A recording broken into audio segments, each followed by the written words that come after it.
मनोज जरांगेंनी आता पुन्हा एकदा उपोषणाला बसण्याचा इशारा दिल्याचं पाहायला मिळत आहे आणि मराठा आरक्षणासाठी 4 जून पासून ते आता उपोषण करतील असा इशारा त्यांच्याकडून देण्यात आलाय।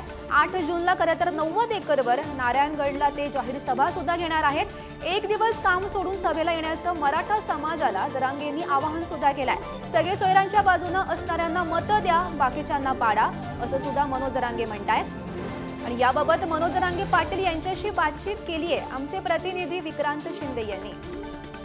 जरांगे पाटील यांनी आज चैत्यभूमीवर खरं तर डॉक्टर बाबासाहेब आंबेडकर यांना अभिवादन केलेलं आहे। आपल्यासोबत मनोज जरांगे पाटील आहेत। पाटील साहेब, आपण अभिवादन केलेलं आहे, काय डॉक्टर बाबासाहेब आंबेडकर यांच्या जयंतीनिमित्त सगळं भारतवासियांना खूप खूप शुभेच्छा। 4 जून पासून मी आमरण उपोषण करतोय। 8 जूनला 900 एकरवरती नारायणगडला मराठ्यांची 6 करोड मराठी सभा, सगळ्या मराठा समाजाला पुढारी चॅनलच्या माध्यमातून सांगतो की आपण सगळ्यांना त्या जाहीर सभेला यायचं। एक दिवस काम सोडायचं स्वतःच्या लेकरासाठी।